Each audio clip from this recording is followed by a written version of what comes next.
Hello everyone, my name is Brittany Beatty and I am your instructor for English 262, the second half of the English literature classes here at CACC.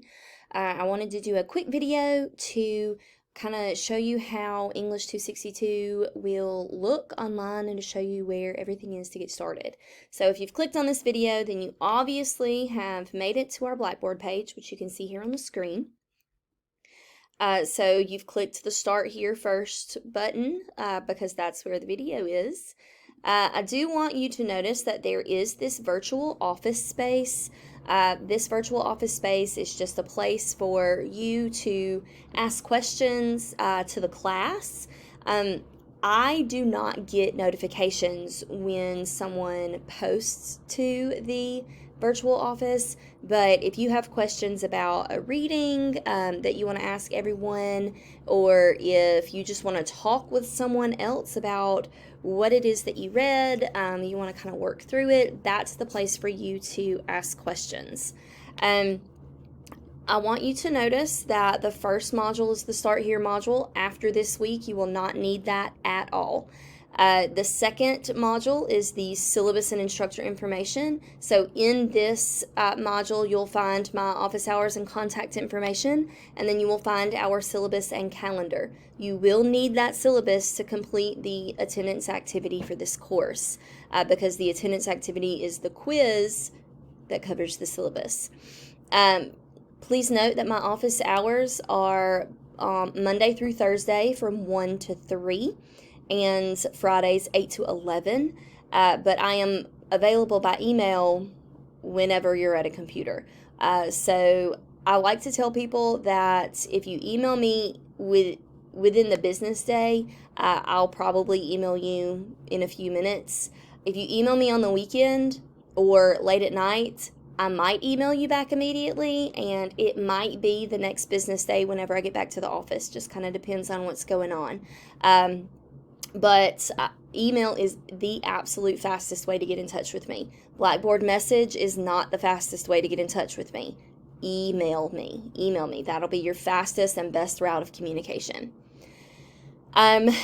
I have the week 1 module here. All of your weeks will be set up exactly the same. So next week we'll say week 2, and then week 3, and then week 4. So whatever week we're on, that's the module that you'll need to work in. So every module, when you click on it, every module will have a read first.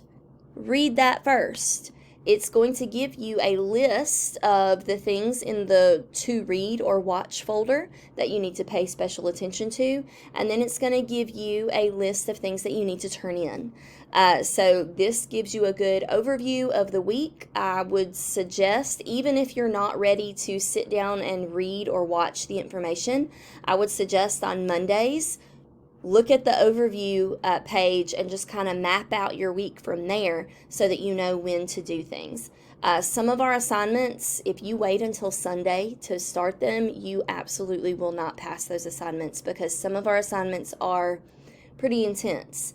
I will say that your readings each week, you will have anywhere between 5 pages and 50 pages to read over the course of a week. So if you think 50 pages, wow, that's a lot of pages to read.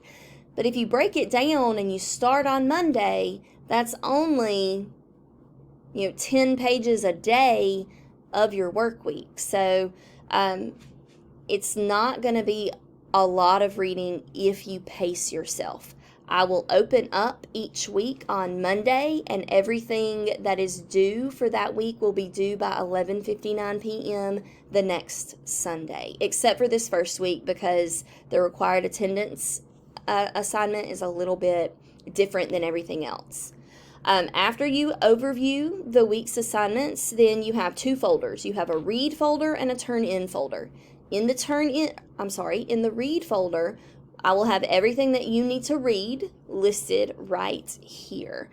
So for week 1, you need to read the syllabus.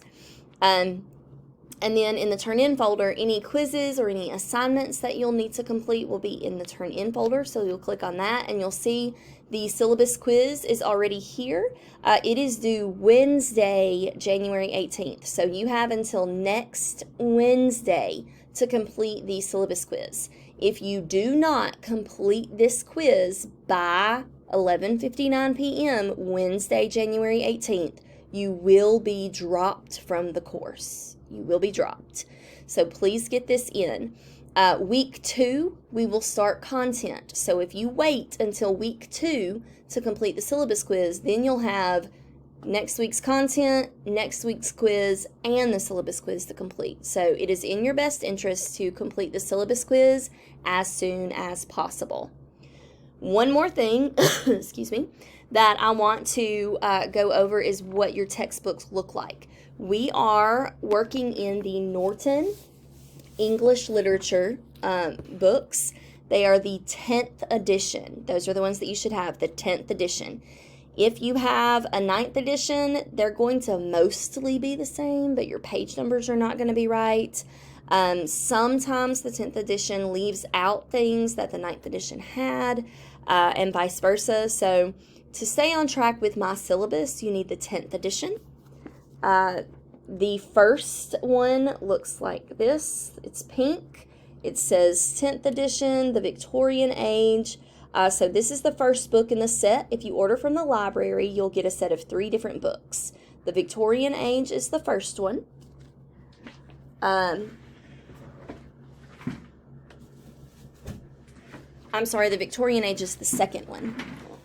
The first one is this one. It's purple. It's called the Romantic Period. So remember, we're in the 10th edition, so the Romantic Period, it's purple. And then the third book in the series is green, and it is English Literature 10th edition, the 20th and 21st centuries. On the syllabus, I have the ISB number, so you can look up those books in other places if you're looking for a cheaper price. I think you can rent them for less than $100, which is good in the textbook world. But if you want to buy them, it's the 10th edition of the English Literature. You might see it listed as volumes D, E, and F, but the books themselves are called the Romantic Period, the Victorian Age, and the 20th and 21st centuries. If you have any questions at all, please feel free to email me and ask me any and all the things about this course. I'll be happy to answer you. I look forward to a good semester.